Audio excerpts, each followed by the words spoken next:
Part 1, Part 2, Part 3, and Part 4. Now look at Part 1. Part 1. You will hear a conversation between a police officer and a woman who witnessed an accident. First, you have some time to look at questions 1 to 4.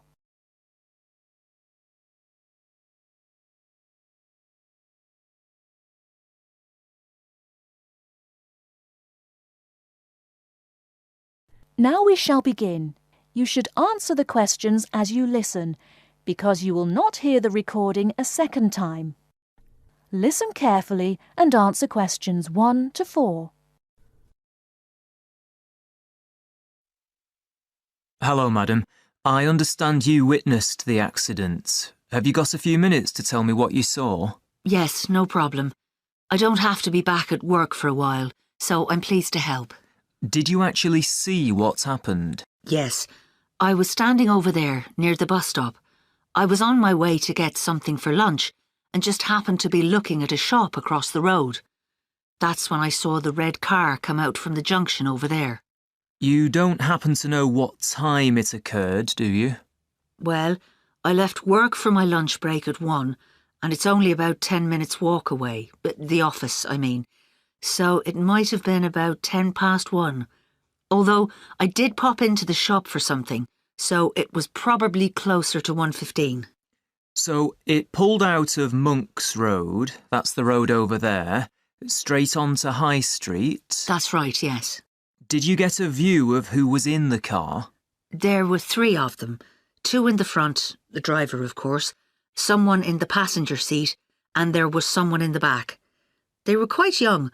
I doubt if they were much older than 20. Anyway, they came speeding out of the side road over there and hit that lady's bicycle. The driver didn't bother to stop to find out if she was okay. He just drove off along the main road towards the town centre. Is the woman okay? She should be fine. She banged her head when she came off the bike, so we've called for an ambulance. They always like to check you out in case you have concussion. But no, she seems fine. Before you hear the rest of the conversation, you have some time to look at questions 5 to 10.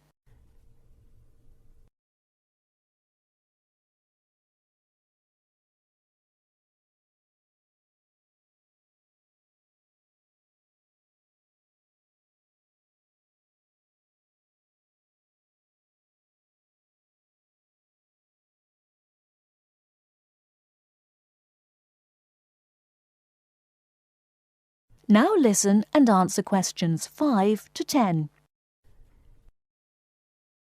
The bike doesn't look too good, though. I don't think she'll be using that again. I suppose she was very lucky, really. If they'd hit her instead of the front wheel, she could have been seriously injured. It looked like they were just in a hurry and didn't want to stop at the junction. I know the traffic lights aren't working there, so perhaps they thought they could just pull out. Could you give me a description of the car? Do you know the make and model? Well, I'm not very good with cars, but I'm pretty sure it was the same model as my husband's car, a Ford Fiesta. It was red, like I said, and quite old, and the door on the driver's side was damaged. It looked like it had been in another accident some time ago. I don't suppose you had a chance to take down the registration number, did you? I did, actually. Let me see. Y48BYW. Will that help you trace them? That's really helpful. It depends. It might be a stolen car, but at least we'll be able to trace the owner. If it wasn't stolen, then yes, we'll be able to find out the name of the driver. Now, would you mind giving me your contact details, just in case we need to get in touch about anything? Of course. What's your name? Mrs. Stansfield. Rita Stansfield. That's Stansfield.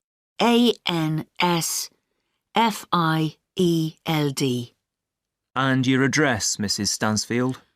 19 Althorpe Road, Bradford. That's ALTHORPE.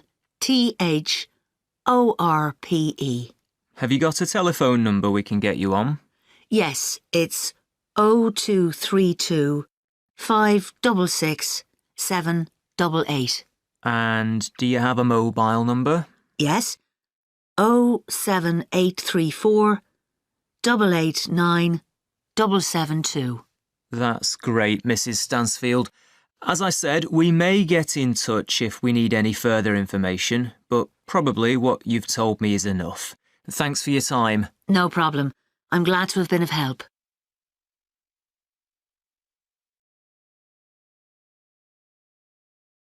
That is the end of part 1. You now have half a minute to check your answers.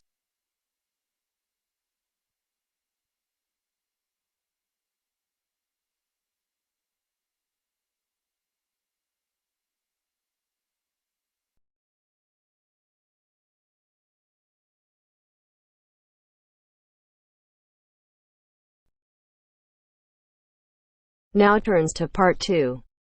Part 2. You will hear a presenter on a radio phone-in show. The presenter is talking to a woman who was bitten by a poisonous spider. First, you have some time to look at questions 11 to 15.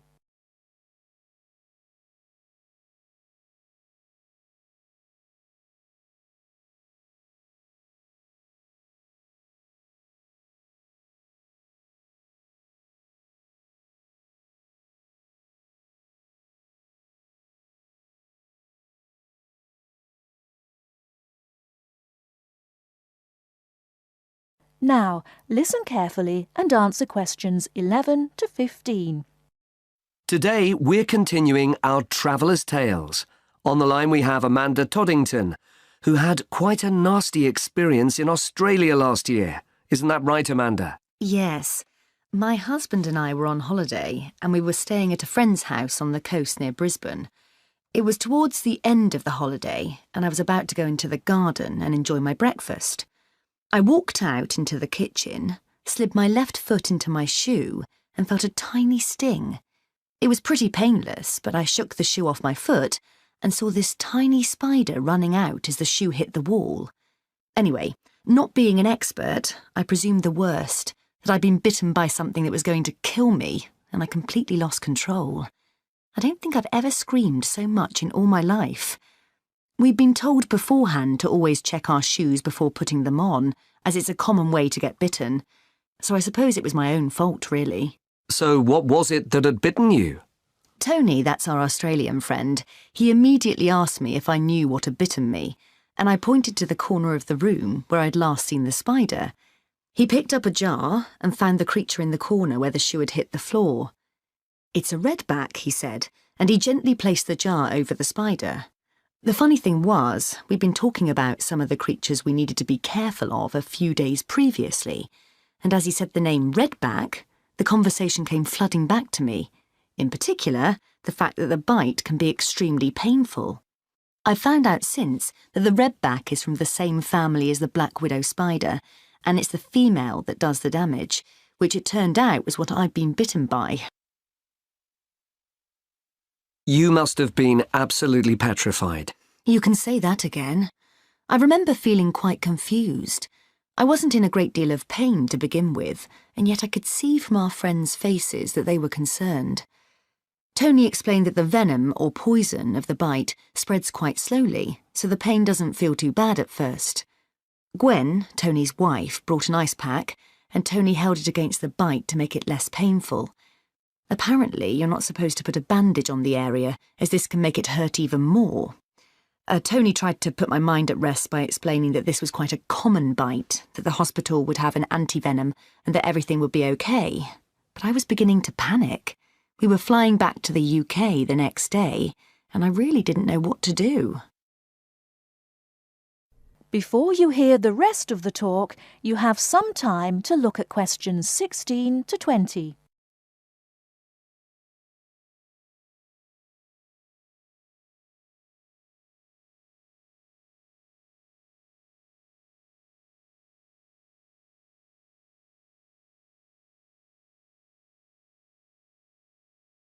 Now listen and answer questions 16 to 20. So what did you do? Well, Tony phoned the doctor, who told him to check my symptoms for the next hour or two. As time went on, the pain became very intense, from my foot right up to my knee.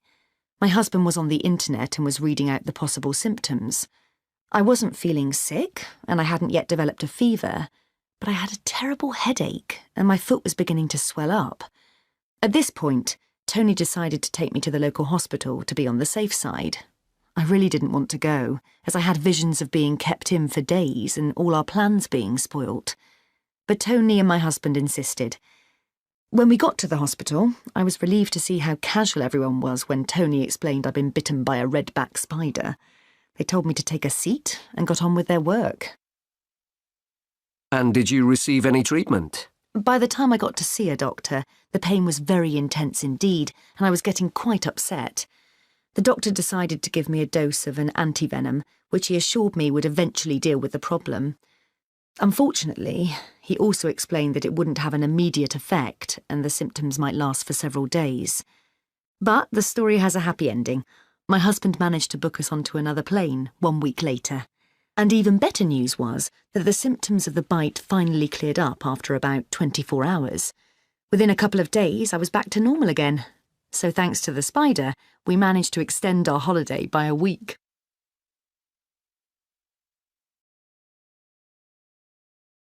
That is the end of part 2. You now have half a minute to check your answers.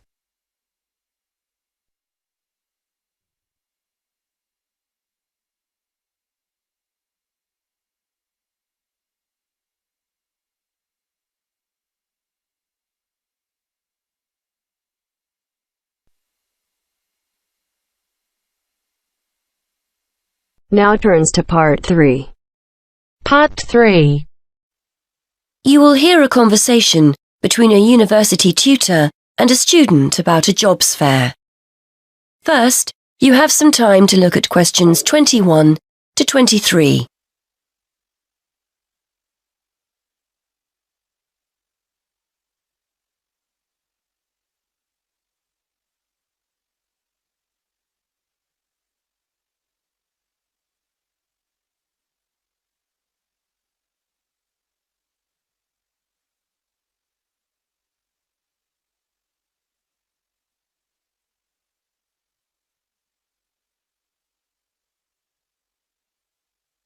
Now listen and answer questions 21 to 23. OK, Fergus, so we've looked at your assignment, which was OK. Now, before you go, you know about the jobs fair that's coming up, don't you? Yes, it's the week after next, isn't it? The whole week, is that right? That's right. Monday through to Friday. I'd suggest making sure you get along there on Tuesday and Wednesday. Engineering companies tend to be more prominent then, rather than on Monday or the end of the week. Yes, I've got the programme for this year, and it looks like those days will be best for me. I'm only in my first year, so I'm not expecting too much from the day, but I've heard you can pick up some valuable ideas for career paths. Well, you've still got a few years here, I know, but it's never too soon to make a good impression on potential employers. You've got the programme, so do some research. Have a look at company websites so you've got the basis for a good conversation with the people on the stands. Before you hear more of the conversation, you have some time to look at questions 24 .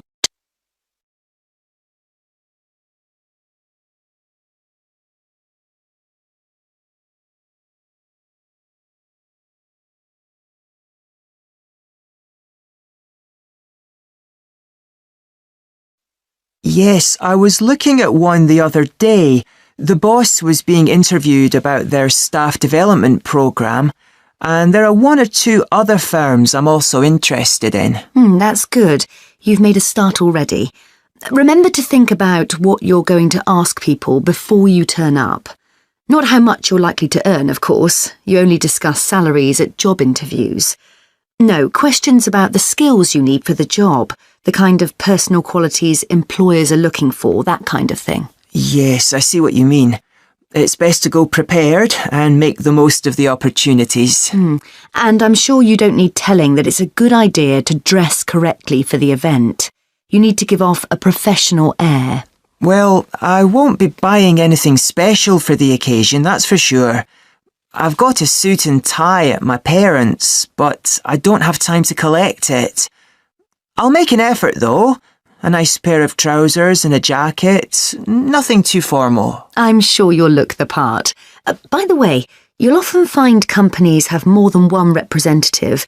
Maybe someone from marketing handing out free gifts, someone who'll explain the interview process, an ex-student who now works for them, that kind of thing.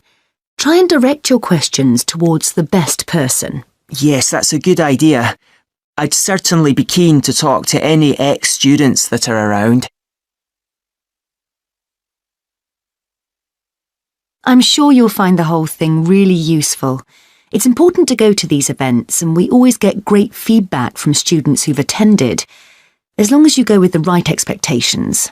It's unlikely you'll come away with the promise of a job, of course.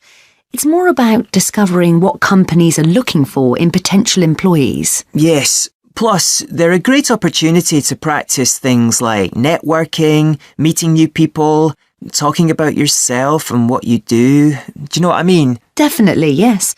There will be several high-profile companies in the engineering sector, and you'll have the chance to get to know some useful people. If they give you their card or contact information, make sure you keep it safe. It's a sign they like you and want to keep in touch.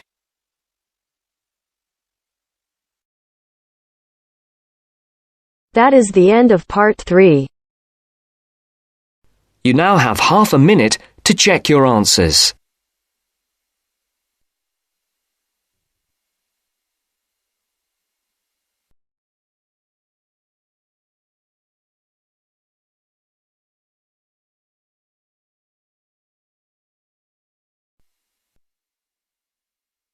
Now turns to part 4.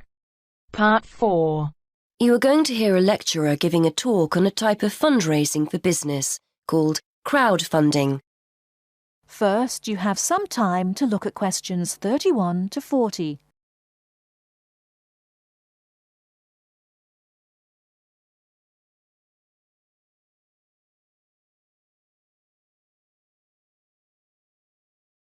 Now, listen carefully and answer questions 31 to 40.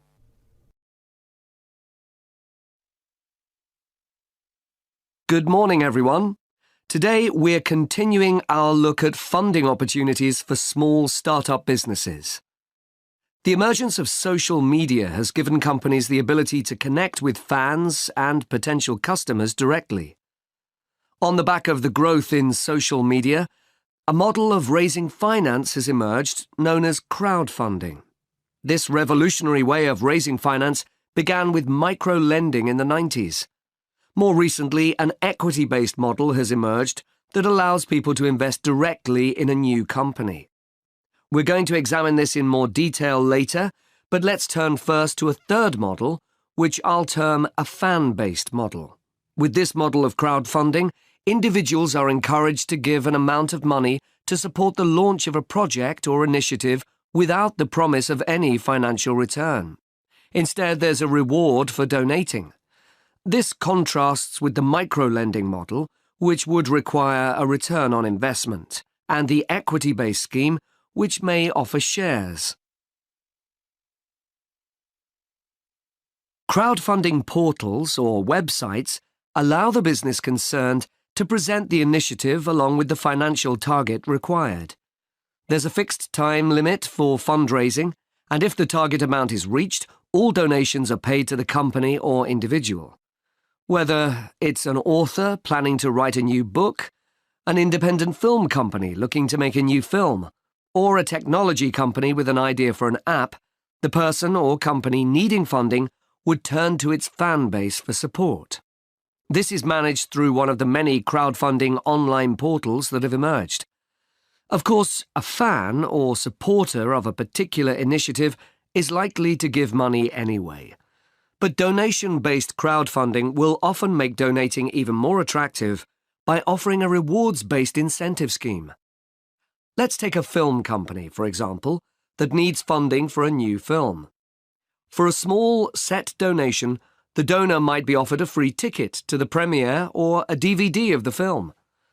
A larger set donation might be rewarded by the chance to attend a launch event when the film goes live.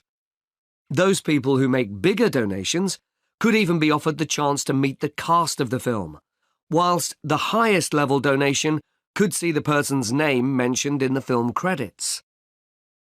For companies that already have a significant fan base, crowdfunding offers a fantastic opportunity to raise money quickly from a large number of people, each of whom donates just a small amount of money. Compare this to the time and effort that would be needed to sell your idea to investors or your bank manager, particularly in an age when raising finance can be difficult. The company may also have links with partner companies or organizations that run fundraising events. In this case, you can significantly increase participation by working with these organizations to promote your crowdfunding project. Another significant advantage is that you can reach out to your fan base for feedback on the project while it's being developed, thus making the final product more appealing. Crowdfunding enables you to raise awareness of the product at an early stage, thus increasing the potential for sales. With so many people behind you, it can also act as a great incentive to get the best possible product out on time and on budget. However, there are disadvantages to bear in mind. The model can be described as all or nothing. If you don't reach the monetary target required in the agreed time, all promises of donations are cancelled and no money is paid, leaving you back at square one.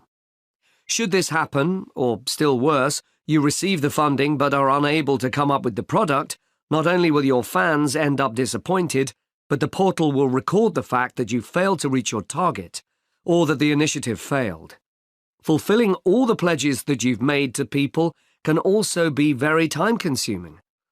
For example, remembering to send out copies of books or free cinema tickets can sometimes be forgotten in the excitement and frenzy of launching your product. People sometimes forget to factor in the cost of rewards when calculating profit margins.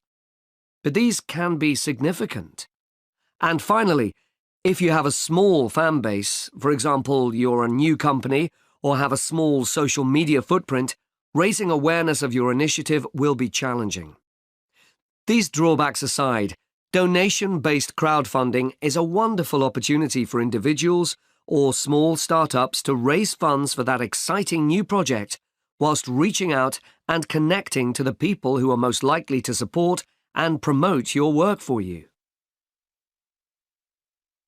That is the end of part 4. You now have half a minute to check your answers.